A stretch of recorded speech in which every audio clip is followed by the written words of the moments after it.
اعوذ باللہ من الشیطان الرجیم، بسم اللہ الرحمن الرحیم۔ آج جس سورہ کا ہم ذکر کریں گے وہ بھی سورۃ العنکبوت ہے، اور اس کے دوسرے رکوع میں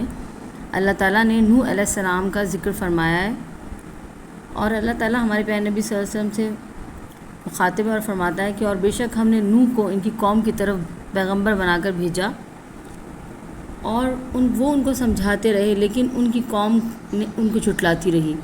بالآخر ان کو طوفان نے آ پکڑا، اس لیے کہ وہ ظالم تھے اور جھوٹے تھے اور کافر تھے۔ پھر اللہ تعالیٰ نے نوح علیہ السلام کے ساتھ جو لوگ کشتی میں تھے ان کو بچا لیا، اور اس واقعے کو دنیا والوں کے لیے ایک نشانی بنا دیا۔ یہ واقعہ اہل عالم کو سبق دیتا رہے گا کہ فتح و نصرت حق کے ساتھ ہے، حق ہی سفینہ نجات ہے اور باطل ڈوب کر رہتا ہے۔ اسی میں ایک جگہ اور اللہ تعالیٰ نے ابراہیم علیہ السلام کے واقعے کا ذکر کیا ہے کہ جب انہوں نے اپنی قوم سے کہا کہ اللہ کی عبادت کرو اور اسی سے ڈرتے رہو، اور یہ تمہارے حق میں بہتر ہے، اور تمہارے لیے یہی بہتر ہے اور راہ نجات ہے کہ جو رزق تم کو دیتا ہے وہ پروردگار دیتا ہے، وہ اللہ دیتا ہے، تو اسی کا شکر ادا کرو اور اسی سے مانگو۔ لیکن وہ بتوں کی پوجا کرتے تھے، وہ ان سے مانگتے تھے۔ تو ابراہیم علیہ السلام نے ان سے یہ کہا کہ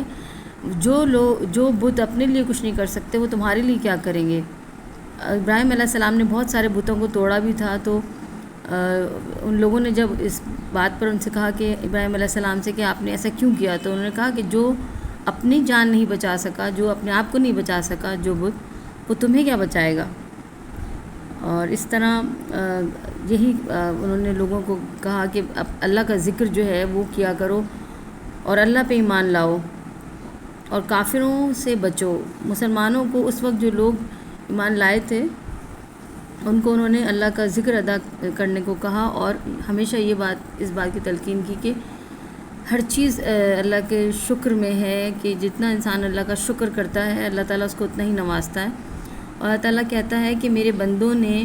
جو اس کے نیک بندے ہیں، جو اللہ پر ایمان لائے ہیں اور جو ابراہیم علیہ السلام کی بات پہ جنہوں نے ایمان لائے، کہ وہ لوگ آزمائشوں کے بعد بھی اللہ کا شکر ادا کرتے تھے۔ جتنے بھی پیغمبر گزرے ان تمام تر پر آزمائشیں آئی ہیں، لیکن عام لوگوں کو بھی اس چیز سے فائدہ حاصل کرنا چاہیے، اور یہ چیز سوچنی چاہیے کہ جب اللہ کے پیغمبروں پہ بھی آزمائش آئی ہے تو تھوڑی سی تکلیف میں صبر سے کام لیں، کیونکہ راہ نجات انہی لوگوں کے لیے ہے جو اللہ کا ذکر کرتے ہیں، جو اللہ تعالیٰ کا شکر کرتے ہیں،